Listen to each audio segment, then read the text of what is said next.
এটা কি কোনো ডিজাইন ছিল, ষড়যন্ত্র? ডিজাইন তো অবশ্যই ছিল। আন্দোলনে কারা যে মেইন ছিল কেউ জানে না। ফেসবুক পোস্টে নিজের দলের নেত্রীর বক্তব্যেরই সমালোচনা করলেন ছাত্রদল সভাপতি রাকিবুল ইসলাম রাকিব।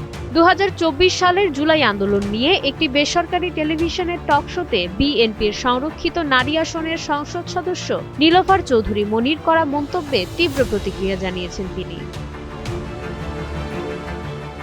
নীলোফার চৌধুরী মনিকে প্রিয় আপা সম্বোধন করে নিজের ভেরিফাইড ফেসবুক পেজে দেওয়া এক স্ট্যাটাসে রাকিব তার বক্তব্যের নিন্দা ও প্রতিবাদ জানান। তিনি মনির দীর্ঘ রাজনৈতিক সংগ্রামের প্রশংসা করলেও গণ অভ্যুত্থান নিয়ে তার মন্তব্যকে অযাচিত বলে অভিহিত করেছেন।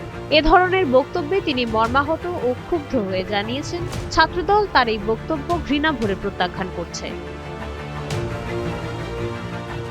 সবশেষে নীলোফার চৌধুরী মনিকে জুলাইয়ের চেতনা ধারণকারী একজন দেশপ্রেমিক রাজনীতিবিদ হিসেবে উল্লেখ করে রাকিব আশা প্রকাশ করেন যে ভবিষ্যতে গণ অভ্যুত্থান নিয়ে মন্তব্য করার ক্ষেত্রে তিনি আরও সংযত ও শ্রদ্ধাশীল হবেন।